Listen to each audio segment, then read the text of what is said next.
there's a massive issue with Solo Sikoa's MFT on SmackDown. The best and worst of WWE SmackDown. Hulk Hogan's travel schedule after surgery may have led to his death. Hulk Hogan's Real American beer selling out nationwide after his death. Bayley shows serious frustration with WWE. Tiffany Stratton is proof that WWE Performance Center produces stars. Alexa Bliss addresses her injury status after a bloody nose on SmackDown. Triple H confirms a huge WWE title change. Drew McIntyre takes it too far with Jelly Roll. The WWE cancels huge Cody Rhodes plans for SummerSlam. Let's dive right in. The best and worst of WWE SmackDown. WWE Friday Night SmackDown delivered a poignant tribute to Hulk Hogan, who passed away on July 24th, while ramping up the hype for SummerSlam 2025, just around the corner. The blue brand opened with a 10-bell salute and woven highlight videos to honor the wrestling icon, striking a heartfelt note. Beyond the tribute, the show packed in thrilling matches and standout moments, making it a strong episode overall. However, a few choices fell flat, including 2 stars missing out on SummerSlam. Here's a look at the best and worst from this week's SmackDown. Number 1,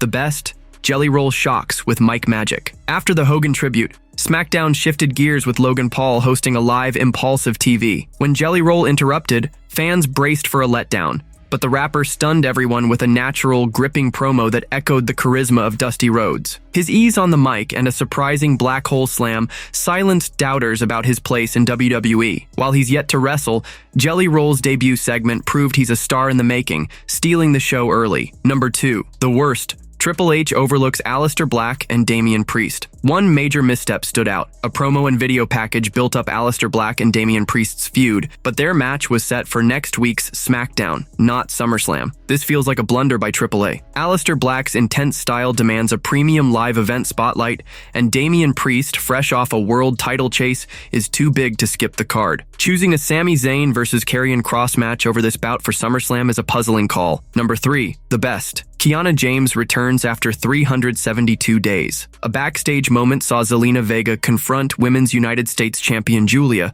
only for Kiana James to make a surprise comeback after 372 days, declaring herself Julia's official representation. Absent since losing to Michin on Main Event on July 18, 2024, James's return injects new life into SmackDown's women's division. Her presence elevates Julia's storyline and gives Vega a fresh rival, making this a smart move for all involved. Number 4, the best. TLC Madness caps SmackDown. The main event featured the Wyatt Six, Dexter Lumis, and Joe Gacy defending the WWE Tag Team titles against Rey Fenix and Andrade. Interference from the Wyatt Six sparked a wild brawl, with Street Profits, Fraxiom, DIY, and the Motor City Machine Guns joining the fray. Nick Aldis then announced a 6-team TLC match for the titles at SummerSlam, a brilliant decision. Celebrating the 25th anniversary of the first TLC match at SummerSlam 2000, this spotlight on SmackDown's stacked tag division, often overlooked at WrestleMania, promises a chaotic, must-see showdown.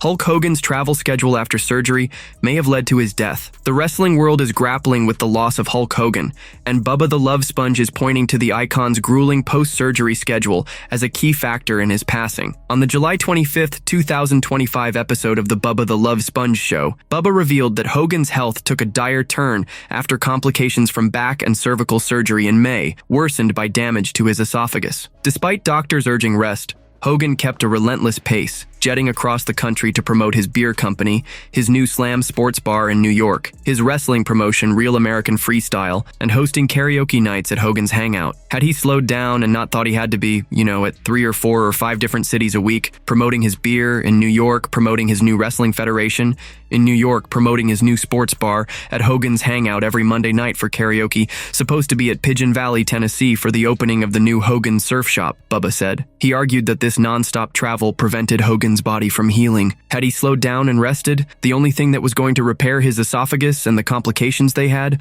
was rest. And when you're on a private plane flying at 40,000 feet to one city, sleeping in a hotel bed and then flying to the next, your body just can't heal when it's traveling like that. It needs to be laying in bed or in your recliner at home, he added. Hogan returned to the hospital in June due to complications, but continued his demanding schedule. Bubba believes this relentless lifestyle may have cost Hogan the recovery he needed to survive. Bubba also addressed being scapegoated for Hogan's death, particularly by Ric Flair. He shared a report that Flair, emotional at the Yard House in Tampa blamed him for contributing to Hogan's decline through his health updates. Ric Flair was overheard on the phone yesterday at the Yard House, and he was saying, "That fat mother for Bubba for the last 4 weeks is what killed him," Bubba recounted. Bubba defended his reporting, insisting it was truthful and necessary. "Now hold on. I wasn't spewing lies at all. I was telling the truth.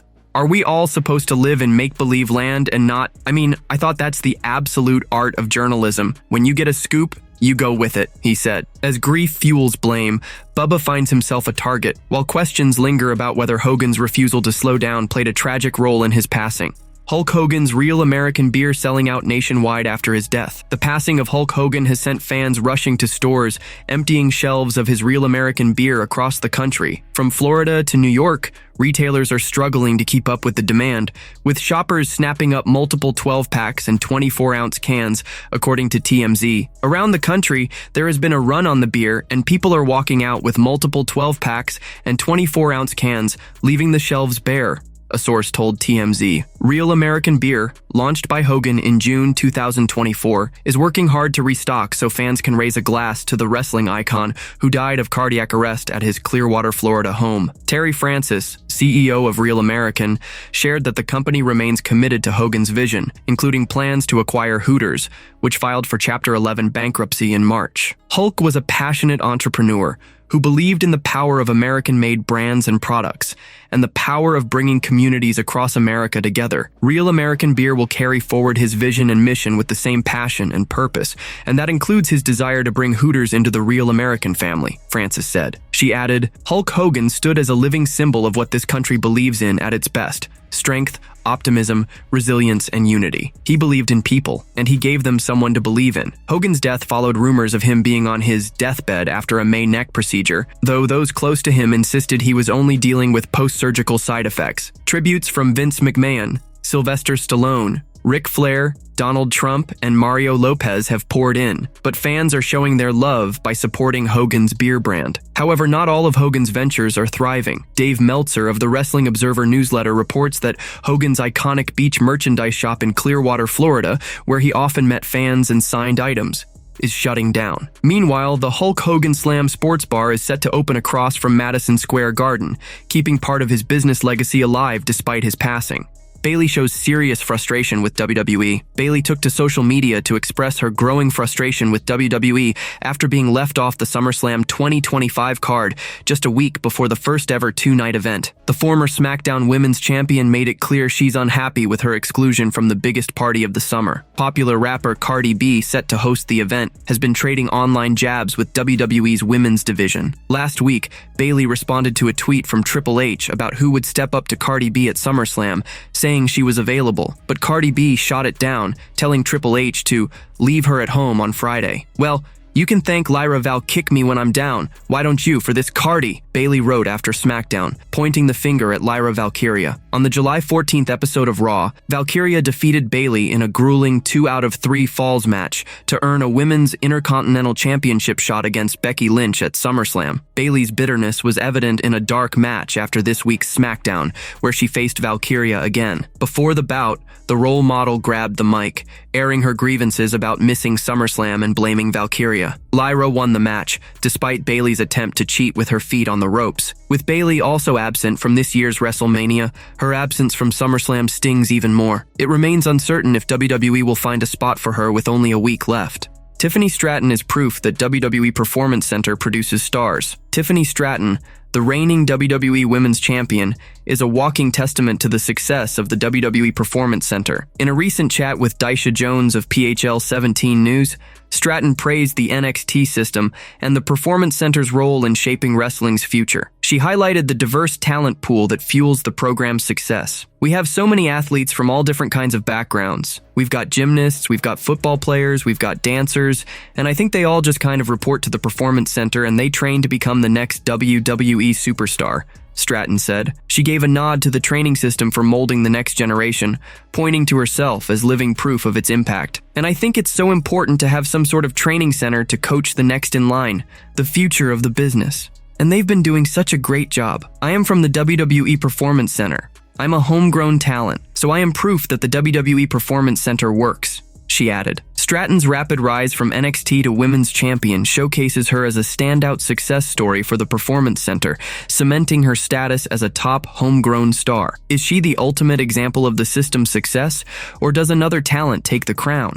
Alexa Bliss addresses her injury status after a bloody nose on SmackDown. Alexa Bliss eased fans' concerns after a bloody nose sparked worry during the July 25th episode of WWE SmackDown. In her match against Roxanne Perez, chaos erupted when Bliss soared off the top rope with a twisted Bliss to stop Raquel Rodriguez from powerbombing Charlotte Flair. Perez capitalized, pinning Bliss for the win, but cameras quickly cut away as Bliss was visibly bleeding from her nose. WWE's production kept the injury off screen, but fans noticed, flooding social media with concern, especially with Bliss set to compete for the WWE Women's Tag Team titles at SummerSlam. Late that night, Bliss tackled the speculation with a short, confident post on X. "I'm 100% totally fine, thank you." Her casual, no-nonsense response reassured fans she's good to go, ready to team with Charlotte Flair against Perez and Rodriguez at the biggest party of the summer. Bliss's toughness shines through, proving a bloody nose won't derail her plans. What do you make of her brushing off the injury so coolly? Triple H confirms a huge WWE title change. This week's SmackDown set the stage for SummerSlam 2025, and Triple H may have dropped a big clue about a potential Women's Tag Team Championship change. With the first ever two-night SummerSlam approaching, the card is stacked, including a Night 1 clash where Alexa Bliss and Charlotte Flair challenge Roxanne Perez and Raquel Rodriguez for the titles. Signs point to the unlikely duo of Bliss and Flair walking out as champions, and Triple H's booking seems to back that up. On SmackDown, Bliss faced Perez in a singles match but lost after a bloody nose and Perez's heel tactics. Instead of turning on Bliss, Flair supported her, and the two vowed to call each other friends if they win the titles at SummerSlam. This suggests a storyline where their victory cements their bond. Dave Meltzer on Wrestling Observer Radio noted that a singles feud between Bliss and Flair was initially planned, but Triple H saw their tag team chemistry working so well that he opted to delay the split. Their singles match was the original plan, but Triple H may have figured that the tag team was doing great, so there wasn't a need to rush into a singles feud between the two. Meltzer said, "The women's tag team division, long dominated by the Judgment Day, could use a fresh start. A title change to Bliss and Flair would shake up the division, boost the feud between Liv Morgan and Perez, and open the door for heel teams like the Secret Hervis, Alba Fire, and Piper Niven to challenge for the gold. A win at SummerSlam could be a game changer for the division and set up rich storytelling ahead." Drew McIntyre takes it too far with Jelly Roll. Drew McIntyre turned the heat up to scorching levels after SmackDown, unleashing a savage verbal assault on Jelly Roll ahead of their tag team match at SummerSlam 2025. Taking to social media, the Scottish Warrior made it clear he sees himself as the honest one in this rivalry. "I'm not the bad guy, I tell the truth.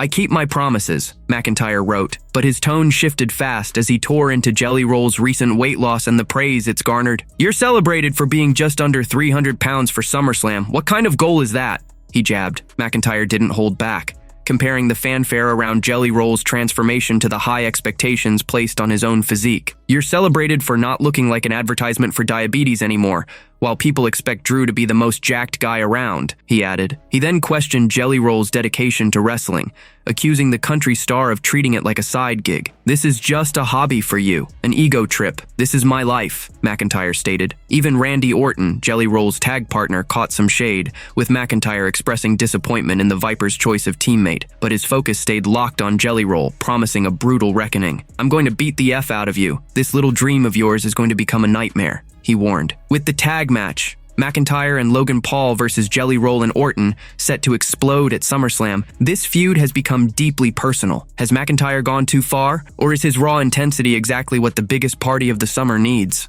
The WWE cancels huge Cody Rhodes plans for SummerSlam. WWE has pulled the plug on a major Cody Rhodes appearance planned for SummerSlam weekend, according to PBU Insider. The WWE Late Night event, featuring Rhodes and comedian Tony Hinchcliffe, was set to kick off the festivities on August 2nd at the Bergen Performing Arts Center in New Jersey. However, the show has been canceled due to sluggish ticket sales. Ticketmaster confirmed the cancellation, and a memo was sent to ticket holders, with refunds now being processed. Rhodes was the main draw for the event alongside Hinchcliffe, with no other WWE stars advertised. This isn't Hinchcliffe's first WWE rodeo. A prior roast he hosted earlier this year stirred controversy after leaked audio revealed several stars being mocked. The cancellation is a blow to the SummerSlam buildup, leaving fans wondering how WWE will adjust its plans for the American Nightmare at the biggest party of the summer. There's a massive issue with Solo Sikoa's MFT on SmackDown. WWE thrives on weaving compelling stories, but a glaring misstep with Solo Sikoa's MFT on SmackDown